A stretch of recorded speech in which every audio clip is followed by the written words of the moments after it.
Hello guys. स्वागत है आपका हमारे चैनल एजुकेशन रिवॉल्यूशन पर। यहाँ पर मैं हाथ से लिखे हुए नोट्स जो है उसको बेहतरीन तरीके से पढ़ाता हूँ। Hello guys. तो लास्ट वीडियो में हमने पढ़ा था पश्चिमी मरुस्थल के बारे में। पश्चिमी मरुस्थल का भी आखिरी में हमने तीन भागों में डिवीज़न कर दिया था। उस आखिरी तीन डिवीज़न को एक बार पढ़ लेते हैं, फिर उसके बाद हम आगे बढ़ते हैं। ठीक है। तो जो अपना पश्चिमी मरुस्थल था, ठीक है, उसको उसका विभाजन किसने किया? 50, यानी यहाँ पर कितनी, ये जो रेखा है क्या है, 50 सेंटीमीटर समवर्षा रेखा है। उसका जो पश्चिमी एरिया है वो क्या है? पश्चिम मरुस्थल। ठीक है। अब इसका भी आगे जाके हमने क्या कर दिया था? विभाजन किया था, उप विभाजन किया था। ठीक है, तीन भागों में तीन प्रकार से। क्यों किया था? क्योंकि ये जो पश्चिमी मरुस्थल है, यहाँ पर धरातल की हर जगह बनावट समान नहीं है। ठीक है। क्या नहीं है? बनावट समान नहीं है। दूसरा, यहाँ पर वर्षा भी समान नहीं है, यहाँ तो बिल्कुल ही नहीं होती इस वाले एरिया में। ठीक है। फिर तीसरा था कारण, जलवायु भी समान नहीं है। ठीक है। इन कारणों की वजह से हमने पश्चिमी मरुस्थल को भी क्या कर दिया? तीन भागों में उप विभाजन कर दिया। अब जो तीन भाग थे वो कैसे कैसे थे? सबसे पहला विभाजन हमने किया वर्षा के आधार पर। ठीक है। हमने देखा कि यहाँ पर 50 सेंटीमीटर जो है वर्षा रेखा थी औसतन। उसके बाद जैसे जैसे हम पश्चिम की तरफ गए, वर्षा क्या होती? कम होती गई, बिल्कुल यहाँ तो क्या हो गई? खत्म हो गई। तो इस आधार पर हमने क्या किया? 0 से 25 सेंटीमीटर वाले एरिया को तो हमने शुष्क मरुस्थल कह दिया। 25 से 50 सेंटीमीटर वर्षा जो रेखा है उसके बीच वाले एरिया को अर्ध शुष्क मरुस्थल कह दिया। ठीक है। उसके बाद हमने डिवीजन किया बालू का स्तूप। मैंने कल बताया था बालू का स्तूप क्या था, कि जो रेतीली मिट्टी को हवा जो उड़ा के ले जाती है और जहाँ पर इकट्ठा करती है उसके उस पर क्या होता है? टीले बन जाते हैं, अलग अलग टाइप क्या करते हैं बनते हैं, उसको क्या कहते हैं? बालू का स्तूप कहते हैं। और जहाँ पर बालू का स्तूप पाए जाते हैं, एक भाग ये हो गया मरुस्थल में, और जहाँ बिल्कुल ही नहीं पाया जाता दूसरा भाग ये हो गया मरुस्थल। तो इस आधार पर हमने विभाजन कर दिया पश्चिमी मरुस्थल का। तीसरा जो विभाजन था धरातल के आधार पर था। रेग हमने कहा था जहाँ पर कंकरीला था, जहाँ पर पत्थर है छोटे छोटे, वैसे उस वाले रेगिस्तान को हमने रेग कहा था। और जहाँ पर पहाड़ों के जैसे क्या है? रेत ही रेत है, ऊंची रेत, रेती के पहाड़ियाँ बनी हुई है, ऊंचे ऊंचे टीले बने, उसको कह दिया हमने इर्ग। जहाँ पर सिर्फ पूरा ही रेतीला रेगिस्तान है। और हमादा क्या है? जहाँ पर चट्टानी रेगिस्तान होता है उसको क्या कहते हैं? हमादा कहते हैं। अब हमने जो ये प्रकार किया है, डिवीजन किया पश्चिमी मरुस्थल का तीन भागों में, उसको देख लेते हैं एक एक करके। ठीक है, विस्तार से पढ़ते हैं उनको।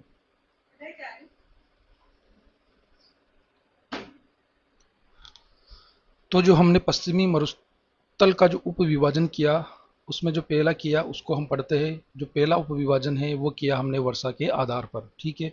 वर्षा के आधार पर दो नाम दिए, महान या शुष्क मरुस्थल। ठीक है। महान या शुष्क मरुस्थल। जो दूसरा नाम दिया वो दिया अर्ध शुष्क मरुस्थल।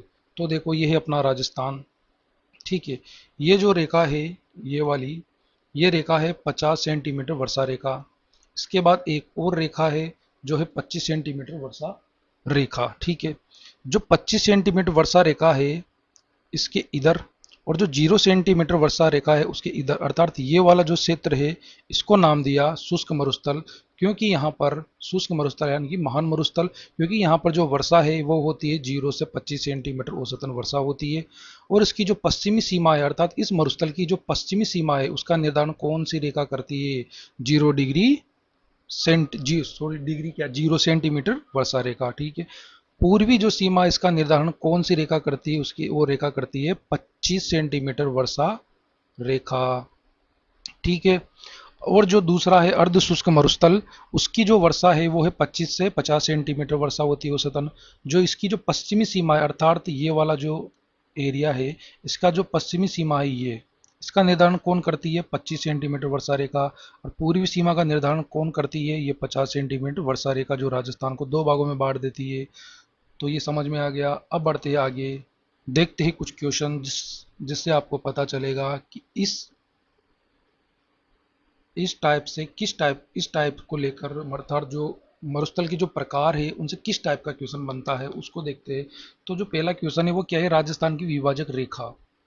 मैंने कहा था कि राजस्थान को सिर्फ दो ही चीज़ें डिवाइड करती है। पहले को प्रत्यक्ष हम देख सकते हैं, क्या है? अरावली।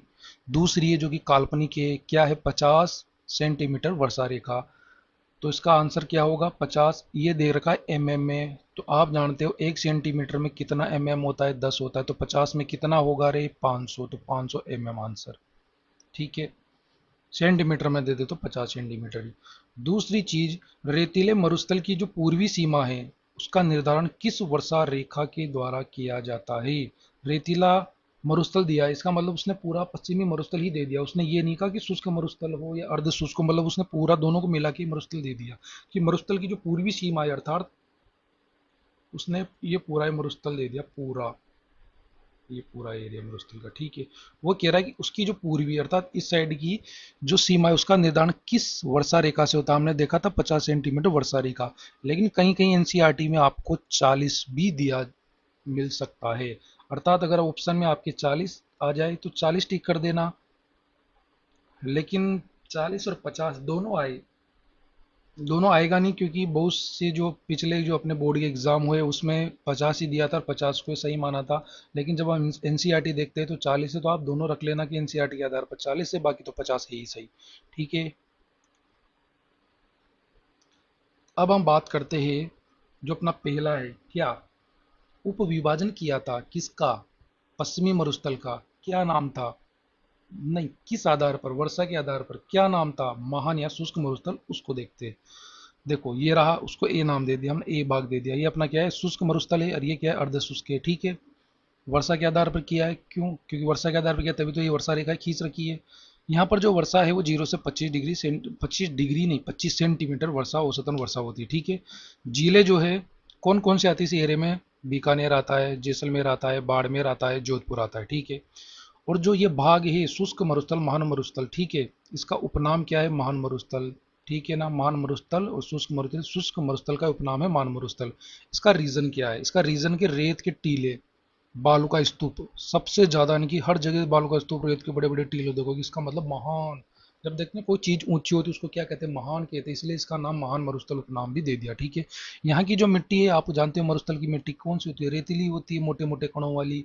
और अपर्दन कौन करती है यहाँ पर, रेगिस्तान में वायु अपर्दन करती है। वायु अपर्दन से क्या होता है, मरुस्थल का मार्च होता है। और मरुस्थल का मार्च किसको कहते हैं, मरुस्थल का आगे बढ़ना ही क्या है, मरुस्थल का मार्च है। कैसे, तो देखो ये है धरातल, ये बना हुआ है टीला, इधर से चली हवाएं, उड़ा के ले गए इस टीले में से रेती को, धीरे धीरे जाके इकट्ठा कर दिया यहाँ। ठीक है, इकट्ठा करा और यहाँ भी क्या कर दिया उन्होंने, टीला बना दिया, स्तूप बना दिया। तो जो मरुस्थल यहाँ था धीरे धीरे आगे बढ़ता बढ़ता कहाँ पर आ गया, यहाँ तक आ गया। तो इसी को क्या कहते हैं, मरुस्थल का मार्च, अर्थात मरुस्थल का आगे बढ़ना। इसी को क्या कहते हैं हम, मरुस्थल का मार्च, अर्थात बालू का स्तूप। ये रहा बालू का स्तूप, इसका आगे बढ़ना। रेत का टीला वो भी इसी को कहते हैं, इसका आगे बढ़ना। और मरुस्थल का आगे बढ़ना, तीनों एक ही चीज है। ठीक है, किसके कारण होता है, हवा के कारण। क्या होता है, मरुस्थल मार्च होता है, मार्च मतलब आगे बढ़ना। इसके लिए जो राजस्थान में सबसे प्रसिद्ध गांव है वो कौन है, नाचना गांव। कहाँ पर है, जैसलमेर में। क्वेश्चन पूछ सकता है, सर्वाधिक मरुस्थल का मार्च किस स्थान पर होता है, ऑप्शन में दे दे नाचना गांव, तो 100% यही आपका आंसर होना चाहिए। ठीक है, अब आगे बढ़े तो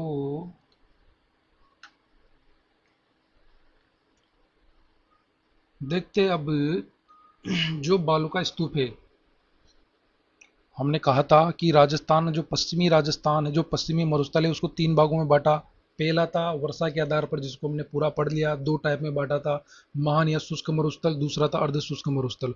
जो दूसरा टाइप था वो किस आधार पर बांटा था हमने, बालू का स्तूपों के आधार पर। अर्थात दो क्षेत्र थे जहां पर बालू का स्तूप थे और एक था जहां पर बालू का स्तूप नहीं है।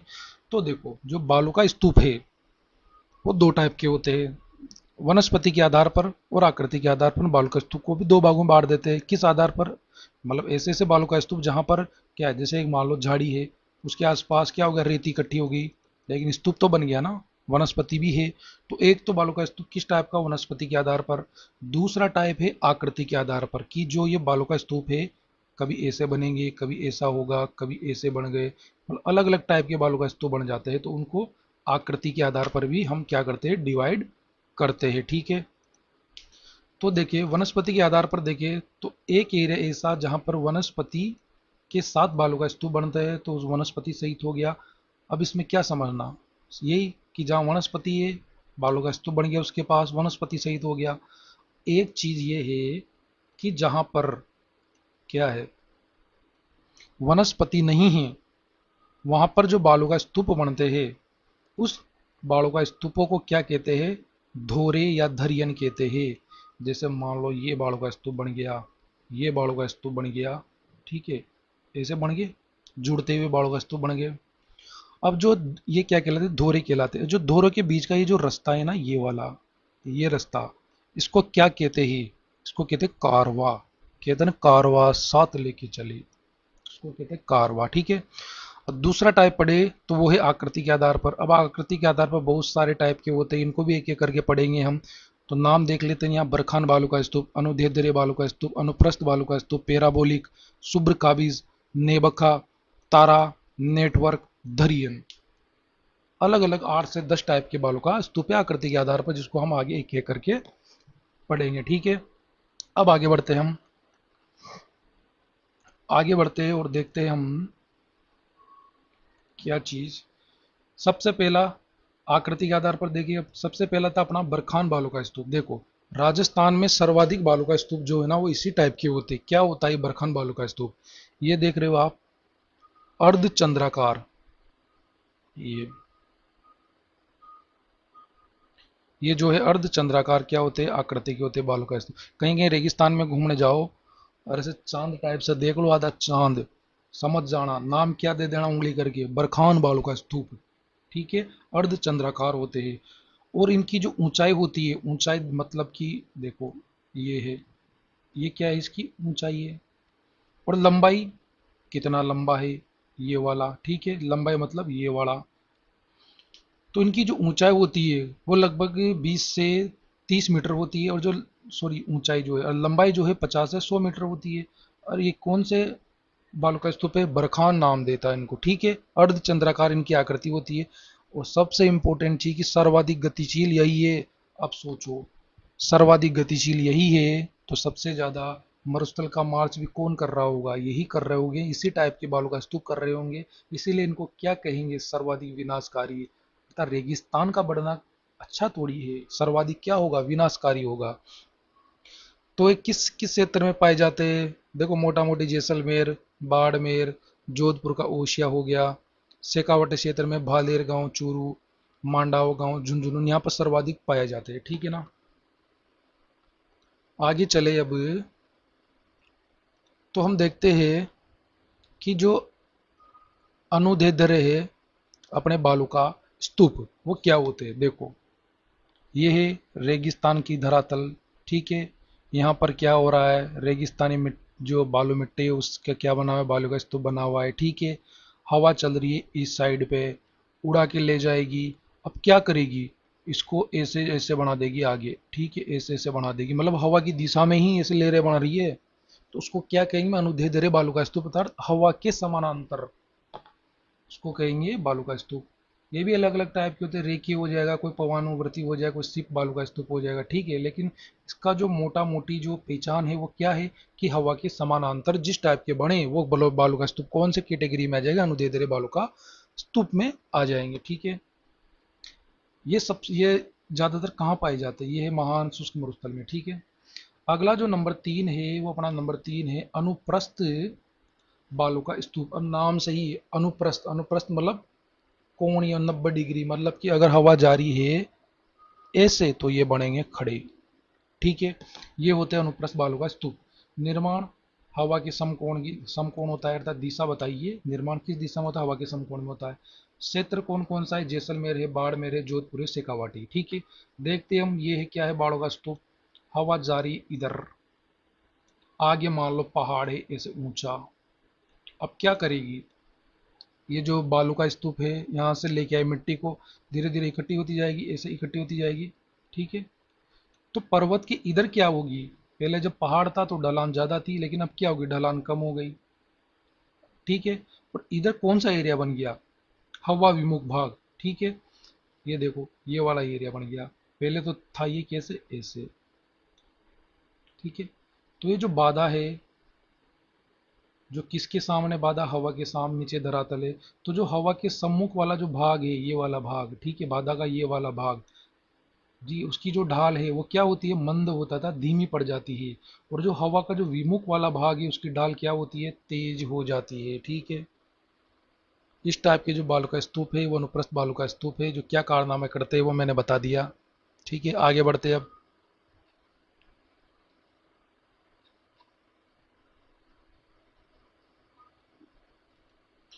अगला है फोर्थ नंबर का पेराबोलिक बालू का स्तूप। नाम से ही पता चल रहा है, पेराबोलिक मतलब ये वाला इससे, या फिर ए वाला इससे, या फिर ए वाला इससे, या फिर ये वाला इससे, पेराबोलिक है। ठीक है, मतलब पेड़ों के सहारे बनने वाले जो बालू का स्तूप है उनको क्या कहते हैं, पेराबोलिक।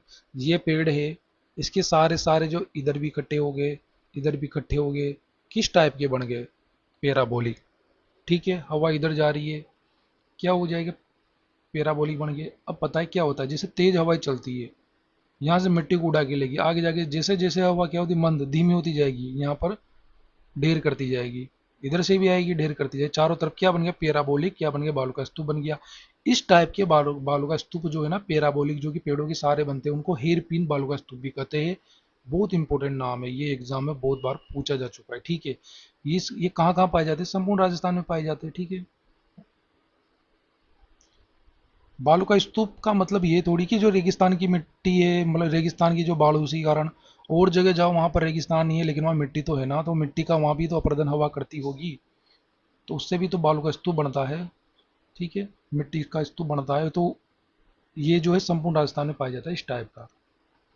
आगे अगला वाला जो हम बात करें तो वो है पांचवा नंबर का शुभ्र काफिज बालू का स्तूप। ऊपर देखा पेराबोलिक, उसमें क्या था, पेड़ था। यहाँ है शुभ्र काफिज, इसमें क्या है, झाड़ियां हैं। ये झाड़ियां देख रहे हो, आक जो भी है, छोटी छोटी झाड़ियां पाई जाती है रेगिस्तान में। ठीक है, इधर से हवा चली रही है, आके इकट्ठा कर देगी यहाँ पे, यहाँ पे। ठीक है, इसको कहेंगे शुभ्र काफिज बालू का स्तूप, सभी राजस्थान में पाए जाते हैं। आगे बढ़े तो है नेबखा या नेवछा बालू का स्तूप। इनका निर्माण क्या होता है, वनस्पति की एक और होता है। जैसे मान लो पेड़ वाला देखा था, पेड़ में तो क्या था, दोनों तरफ हो रहा था, ऐसे दोनों तरफ हो रहा था। लेकिन अगर इसमें एक ही साइड हो, तो जो एक ही साइड बनता है, ठीक है ना, जैसे एक साइड यहाँ पर इंसान बैठा है, माथा टेक के पेड़ के, दूसरे साइड कोई नहीं बैठा, तो इस टाइप को क्या कहेंगे, नेबका या नेवचा बालू का स्तूप। ठीक है, अगला देखते हैं, अगला कौन सा है, अगला है अपना तारा बालू का स्तूप। देखो, जब हवाएं चारों तरफ से आकर एक तारे जैसी आकृति का स्तूप बना दे, ऐसी वाला ऐसा वाला स्तूप बना दे, चारों तरफ से हवाएं आ रही है, तारे जैसा बना दिया, तो उसको क्या कहेंगे, तारा बालू का स्तूप। क्योंकि रेगिस्तान में बहुत टाइप की आकृति के बालू का स्तूप पाए जाते हैं। तो ये कौन से ज्यादातर क्षेत्र, कौन से क्षेत्र में ज्यादातर है, मोहनगढ़ जो कि जैसलमेर में आता है, सूरतगढ़, अनूपगढ़, गंगानगर। ठीक है, यहाँ तक हमने देखा। अब बढ़ते आगे, बढ़ना भी पड़ेगा आगे।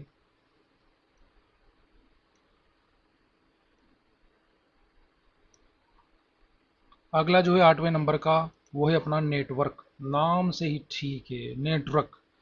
कौन से क्षेत्र में सर्वाधिक है, ये हनुमानगढ़ से हिसार। हिसार कहाँ, हरियाणा, और सिरसा तक हरियाणा। ठीक है, नेटवर्क बाल का स्तूप, समझ जाओ, ऐसे एक जो एक दूसरे से जुड़े हुए, मतलब नेटवर्क की तरह जुड़े हुए बालू का स्तूप अगर बने तो उनको क्या कहेंगे, नेटवर्क बालू का स्तूप कहेंगे। दरियन बालू का स्तूप, मिट्टी का लहरदार जमाव। देखो, लहरदार जमाव, ये लहरदार जमाओ, ये लहरदार जमाओ, ये लहरदार जमाओ। हमने कहा था इनको कहते थे धोरे, धरियन, बीच वाले को क्या कहते थे, बताना बाप, नाम कमेंट करके बताना। ठीक है, अगला देखिए, हमने ये क्या देख लिया, जो पश्चिमी मरुस्थल था उसका एक भाग था शुष्क मरुस्थल या महान मरुस्थल, उसको देख लिया। ठीक है, अब महान मरुस्थल, शुष्क मरुस्थल में ही हम जल के स्रोत के बारे में बात करते हैं। ठीक है, तो जल के स्रोत में हम देखते हैं कि इस वाले एरिया में जो आगोर है, कुछ नाम है जो उधर बोले जाते हैं। तो इन नामों को किसको, मतलब किसको क्या कहा जाता है वो देखते हैं, जल के स्रोतों के अलग अलग नाम है वहाँ। तो आगोर जो है, मरुस्थलीय क्षेत्र में घरों के जो आंगन है, वहाँ जो टंकियाँ बनाई जाती है, होद बनाए जाते हैं, उनको क्या कहते हैं, आगोर कहते हैं। उधर वाले अच्छी तरीके से जानते हैं। और जो नाड़ी होती है, छोटी नाड़ी या खेड़ होती है, जो पशुओं को पानी पिलाने के लिए बनाई जाती है, टोबा किसको कहते हैं, यही आगोर या नाड़ी जब बड़ी हो तो उसको क्या कहते हैं, टोबा कहते हैं आकार में। टांका क्या होता है, टांका आप जानते हो, घर में पानी की टंकियां, हौद जल संग्रहण के लिए, पशुओं के लिए नहीं, जल संग्रहण के लिए बनाई गई हो, उसको टांका कहते हैं। और जो छोटे कुएं होते हैं उसको बेरी कहते हैं। खड़ीन क्या होती है देखो, उस वाले एरिया में, जैसे ये खेत है, इस खेत की ढलान कैसी है, ऊपर से नीची है, तो अगर यहाँ बारिश होगी तो वर्षा का पानी पूरा बह के किधर आ जाएगा, इधर आ जाएगा। अब इस वर्षा के पानी को रोकने के लिए, इकट्ठा करने के लिए, जन संग्रहण के लिए क्या करेंगे, इधर एक दीवार खड़ी कर देंगे, और उस दीवार खड़ी करने से क्या होगा, पूरा पानी इकट्ठा हो जाएगा। तो इसी को हम, इस दीवार को क्या कहते हैं, पाल कहते हैं, और इस पूरी पद्धति को हम क्या कहते हैं, खड़ीन कहते हैं। और ये जैसलमेर में सर्वाधिक मिलेगी आपको। और इस जैसलमेर में इसको क्या कहते हैं, प्याला कहा जाता है, ठीक है। जैसलमेर में इसको प्लाया प्लाया कहा जाता है। इसका निर्माण जो है पालीवाल ब्राह्मणों द्वारा किया गया था, ठीक है। ये पढ़ा हमने, अब चलते आगे।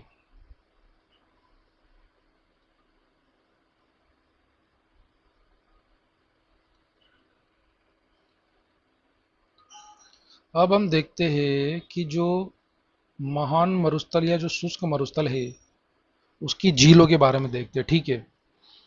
पहले ये चित्र देखो आप, ये क्या है, बालू का स्तूप है, दो बालू का स्तूप है, लहरदार बालू का स्तूप है। अब वर्षा हुई, बीच में क्या हुआ, पानी भर गया। क्या बन गया, पानी भर गया। अब बताओ ये क्या हुआ, प्राकृतिक रूप से क्या बन गई, झील बन गई। अब जो प्राकृतिक रूप से जो झील बन गई, उन प्राकृतिक रूप से बनी झीलों को उधर क्या कहते हैं, टाड़ या रण कहते हैं, ठीक है। क्या कहते हैं, टाड़ या रण। और जो कृत्रिम रूप से बनाए जाए, जैसे यहाँ पर कृत्रिम रूप से पानी भर दिया जाए, तो उसको क्या कहते हैं, प्लाया झील कहते हैं, जो हमने बताई थी खड़ीन वाली पद्धति से, खेतों की ढाल के विपरीत एक दीवार खड़ी करके वर्षा के पानी को एकत्रित करना, क्या कहलाता, कृत्रिम रूप से बनाई गई है, ठीक है। और जो यहाँ पर जो प्राकृतिक जो जो प्राकृतिक रूप से जो बनती है ना झीलें, या जो झीलें बनती है, उन पे जो फ्लोराइड है ना, वहाँ की जो मिट्टी है, वहाँ पर क्या होता है, फ्लोराइड होता है बालू का स्तूपों में। जब यहाँ पर पानी आता है, उसी पानी में क्या मिल जाता है, फ्लोराइड मिल जाता है, इसलिए पानी क्या हो जाता है, खारा हो जाता है। अर्थात यहाँ का जो पानी है वो खारा क्यों पाया जाता है, क्योंकि यहाँ की जो मिट्टी है, रेतीली मिट्टी, उसमें क्या पाया जाता है, फ्लोराइड पाया जाता है, ठीक है। बालू का स्तूप के मध्य वर्षा जल से निर्मित, ठीक है, अस्थायी दलदली झील, खारे पानी की झील, ठीक है। ये हमने देखी अभी, टाड़ या प्लाया झील, इनका नामकरण है। उदाहरण के तौर पे हम देखें तो जोधपुर में जो बाप या लावा झीलें है, वो क्या है, ये भी इसी प्रकार की टाड़ या रण प्राकृतिक तौर पे बनी हुई झील है। बाड़मेर की थोप झील होगी, जैसलमेर में कानेड़, पोखरण, भाकरी, भीमरसर झील है, चूरू में ताल छापर, परिहारी झील है, जयपुर में सांबर झील, क्या है, खारे पानी की झील है। खारा पानी क्यों है, क्योंकि वहां के आसपास की मिट्टी में क्या है, फ्लोराइड है। अब फ्लोराइड पानी में मिला तो पानी खारा हो गया, ठीक है। अब बढ़ते हम आगे। अब ऊपर हमने जो पोखरण नाम पढ़ा, चलो पोखरण के बारे में कुछ फैक्ट जान लेते हैं। जब साथ ही में कुछ चीज़ें और भी पढ़ते तो ये आसानी से याद हो जाती है। तो पोखरण कहाँ पड़ता है, जैसलमेर में पड़ता है। पोखरण कहाँ पर पड़ता है, जैसलमेर में पड़ता है। तो ये पोखरण जो है, यहाँ पर परमाणु परीक्षण किया था, दो चरणों में किया था। प्रथम चरण कब हुआ, 18 मई 1974 को। नाम क्या दिया, स्माइलिंग बुद्ध, हंसते हुए बुद्ध। दूसरा चरण जो था 11 मई 1998 को। दूसरा चरण दो भागों में किया था, पहला भाग 11 मई को, दूसरा था 13 मई 1998 को। नाम दिया ऑपरेशन शक्ति, ठीक है। अगला अगर हम बात करिए तो देखो, ये है बालू का स्तूप, ये भी है, दो बालू का स्तूप है। वर्षा हुई, पानी भरा, ठीक है। इनको क्या कहा, टाड़, रण, प्लाया। ये दो तो जब प्राकृतिक तौर से बने, प्लाया कृत्रिम है, लेकिन इन तीनों नाम क्या है, झील बनी। जब पानी की मात्रा कम हो जाती है, ठीक है ना, यहाँ पर जब धीरे धीरे फिर क्या होगा, पानी की मात्रा कम हो जाएगी, ठीक है, तो उसे सेलिना झील कहते हैं। सेलिना झील क्या होती है, उच्च लवणता वाली झील होती है, उच्च लवणता वाली, ठीक है। प्लाया झील के सूखने पर वहां की जाने वाली कृषि को प्लाया कृषि कहते हैं, या फिर खड़ीन कृषि कहते हैं, क्योंकि खड़ीन पद्धति है, तो नाम कृषि का भी खड़ीन डाल दिया, प्लाया कृषि डाल दिया, ठीक है। क्योंकि उस टाइप से जो झीलें बनती है उसका नाम था प्लाया। अब हम बढ़ते आगे।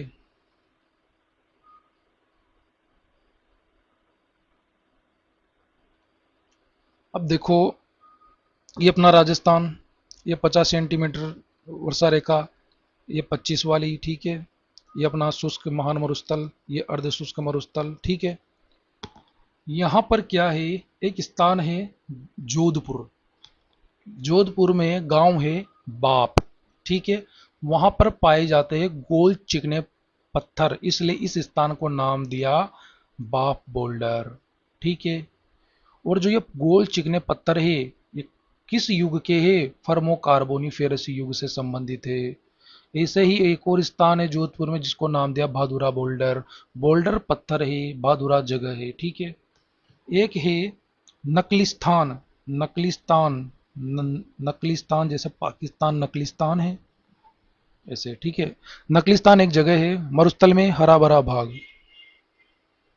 क्या बात है ये तो, कि मरुस्थल में हरा भरा भाग है। हरा भरा भाग जिसको कहाँ पर है? नकलिस्तान है, राजस्थान का नकलिस्तान। कहाँ है? गजनेर बीकानेर में। ओरिजिनल तो पाकिस्तान में। ठीक है। राजस्थान का जो नकलिस्तान किसको कहते हैं? गजनेर को कहा जाता है, जो कि बीकानेर में है। वहां पर का जो मरुस्थल का कुछ हिस्सा है वो हरा भरा है बिल्कुल। क्यों है? आगे पढ़ते हैं। क्योंकि वहां की जो धरातल है उसके अंदर लाटी सीरीज पाई जाती है। लाटी सीरीज क्या है? देखो, लाटी सीरीज जो है जैसलमेर में सर्वाधिक है। ठीक है। भूगर्भिक मीठे जल की एक पट्टी है धरातल के नीचे अर्थात जमीन के नीचे वहां पर। ठीक है। वो लाठी जो है सीरीज कहाँ से कहाँ तक है? मोहनगढ़ है, मोहनगढ़ से पोखरण तक फैली हुई है 80 किलोमीटर पर, और इसकी चौड़ाई है 60 किलोमीटर चौड़ी है। ठीक है। इसकी जो धरा यहाँ की जो धरातल है उसके नीचे मीठे पानी की क्या है? एक पट्टी है जिसको लाठी सीरीज कहते हैं। बेसिकली आपने प्राचीन इतिहास में पढ़ा होगा सरस्वती नदी, आज भी माना जाता है कि यहाँ पर सरस्वती नदी बहती है। अब चूंकि सरस्वती नदी जो बहती है मीठे पानी की नदी है, तो इसीलिए उस सीरीज को जो है लाठी सीरीज नाम दिया गया। ठीक है। लाठी सीरीज से दिया। अब उसके बाद जब बात करें तो यहाँ पर जो है लाठी सीरीज है, इस पर एक स्थान है चांदन नलकूप। ठीक है ना। प्राचीन नाम है किसका? चौहान नलकूप का। ठीक है। अर्थात चांदन नलकूप का प्राचीन नाम है चौहान नलकूप। ठीक है। ये कहाँ पर है? मोहनगढ़। थार का गढ़ा भी इसी को कहा जाता है। ठीक है। अब बात करें कि ये वाला जो एरिया है लाठी सीरीज वाला, इसके इस वाले एरिया में घास मिलती है। ठीक है ना। घास, रेगिस्तान वाला एरिया पूरा, लेकिन फिर भी यहाँ पर घास पाई जाती है। इस घास का नाम है सेवण, करड़ या मुराद। ये प्रोटीन युक्त पौष्टिक घास होती है। इसका जो सेवण घास है इसका वानस्पतिक नाम है लस्सीथुरस सीडिकुश। सूखने पर इस घास का नाम हो जाता है लीलन। और जो गोडावन पक्षी है उनकी जो प्रजनन स्थान या शरण स्थली है वो भी यही घास है। कौन सी? सेवण, करड़, मुराद। ठीक है। जैसलमेर में। अब जो लाठी सीरीज थार मरुस्थल में पारिस्थितिकी संतुलन का क्या है? सबसे बेहतरीन उदाहरण है। लाठी सीरीज में मीठे जल का स्रोत है क्या है? मैंने कहा था सरस्वती नदी। ऐसा माना जाता है कि आज भी सरस्वती नदी भूगर्भ में बह रही है। इसके लिए एक टाइम, वो टाइम था 26 नवंबर 2016 को एक रिपोर्ट आई थी। किस चीज की रिपोर्ट? एक प्रोजेक्ट चलाया था, प्रोजेक्ट का नाम था प्रोजेक्ट सरस्वती। अर्थात सरस्वती नदी को ढूंढने के लिए, क्या वास्तव में नीचे सरस्वती नदी बह रही है धरातल के नीचे, उसको ढूंढने के लिए एक प्रोजेक्ट चलाया जिसका नाम था प्रोजेक्ट सरस्वती। तो वो कहाँ पर चला है? लाठी सीरीज में। क्योंकि पूरे रेगिस्तान में जहाँ पर घास उग रही है, मीठा पानी उपलब्ध है, तो किसी न किसी कारण तो होगा। तो लोगों का जो मानना था, वैज्ञानिकों का वो मानना था कि धरातल पे जो सरस्वती नदी है, जो कि प्राचीन में नाम था वैदिक काल में, वो अभी भी चल रही है, अभी विलुप्त नहीं हुई है। उसी की जांच या उसी की खोज के लिए प्रोजेक्ट सरस्वती चलाया गया। इसमें आईओसी, इंडियन ऑयल कॉरपोरेशन, और ONGC, oil natural gas corporation द्वारा क्या किया गया? सरस्वती नदी को खोजने का अभियान चलाया गया। ठीक है।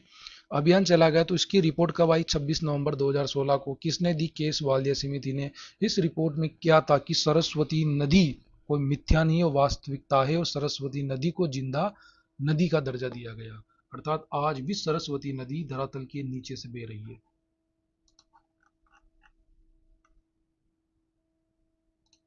आगे हम देखते हैं कि ये अपना महान अर्ध मरुस्थल वाला हिस्सा है ये। ठीक है। इसमें एक जगह है बाड़मेर में बटाडू का कुआ, जिसको राजस्थान का क्या कहते हैं? जल महल कहा जाता है। ठीक है। यहीं पर जैसलमेर में है क्या? Would fossils park. आंकल गांव में, जहाँ पर किसके अवशेष मिले थे? समुद्री वनस्पति के अवशेष मिले थे। और ये किस युग के थे? जूरेसिक युग की लकड़ियों के अवशेष मिले थे। और जूरेसिक युग कौन सा युग? जहाँ पर जिस युग में डायनासोर रहा करते थे। इसका मतलब जैसलमेर, वो जैसलमेर, अपना जैसलमेर भी किसी प्राचीन टाइम पे डायनासोर यहाँ घूमते होंगे। एक स्थान है तन्नोट माता जैसलमेर में, जिसको सैनिकों की कुल देवी कहा जाता है। थार की वैष्णो देवी भी तन्नोट माता को कहा जाता है। कहाँ है? यहीं अपने शुष्क मरुस्थल, महान मरुस्थल में है। अगला है वेल मछली के अवशेष भी मिले। कहाँ से? कुलदरा गांव, जैसलमेर से, ठीक है। और एक कुलदरा गांव बड़ा फेमस है किसके लिए? भूतिया गांव। और कैक्टस गार्डन भी कहाँ पर है? यहीं पर है, ठीक है, कुलदरा गांव के पास। अब देखते हैं, बालुका स्तूप के आधार पर शुष्क मरुस्थल दो प्रकार का है, ठीक है। कौन सा था? हमने देखा था बालुका स्तूप क्षेत्र और वीन क्षेत्र, हमने देखा। तो देखो, ये अपना है शुष्क मरुस्थल वाला एरिया, ठीक है। इसमें बालुका स्तूप विहीन वाला जो एरिया है ना, वो है ये एक त्रिभुजाकार एरिया बनता है। एक कोने में पोखरण, एक कोने में फलोदी, एक कोने में बाड़मेर। इन तीनों को मिलाकर जो बीच वाला एरिया है वो कौन सा है? बालू का स्तूप विहीन क्षेत्र है। और ये जो है, ये क्षेत्र इस पूरे शुष्क मरुस्थल का लगभग कितना प्रतिशत? 41.5% है। आकार में थोड़ा छोटा बनाया, ठीक है, लेकिन प्रतिशत से आप जान लो कितना बड़ा है वो, ठीक है। शुष्क मरुस्थल का सिर्फ इतने से मरुस्थल का कितना हिस्सा है? 41.5%, ठीक है। दूसरी चीज इसमें इसे जो है ना, बालू का जो विहीन जो क्षेत्र होता है, वहां पर क्या बालू का स्तूप नहीं होगा तो क्या होगी? चट्टाने हैं अपने राजस्थान में, तो इस क्षेत्र में तो उसको क्या कहा था? हमादा, हमने शुरुआत में देखा था धरातल की बनावट के आधार पर जब टुकड़ी किए थे, यानी कि विभाजन किया था। ये चट्टानी मरुस्थल है, यहाँ पर अवसादी चट्टाने पाई जाती है। अब अवसादी चट्टाने पाई जाएगी तो कौन से काल की है? ये काल की, कौन से काल की है? ट्रसरी काल की। और यहाँ पर कोयला भी पाया जाता है और यहाँ से पेट्रोल पदार्थों का उत्पादन भी होता है, ठीक है। ये अपना कौन सा? बालू का स्तूप विहीन क्षेत्र कितना इंपॉर्टेंट है, यहाँ कोयला मिलता है, पेट्रोलियम मिलता है। और बाकी बचा हुआ जितना भी एरिया है वो कौन सा है? बालू का स्तूप क्षेत्र है। शुष्क मरुस्थल का जो है 58.5% एरिया इसी का ही है। आई होप आपको यहाँ तक समझ में आ गया होगा। इसी भौतिक प्रदेश वाली सीरीज को भी हम कंटिन्यू रखेंगे। मिलते हैं नेक्स्ट वीडियो में, तब तक के लिए बाय बाय।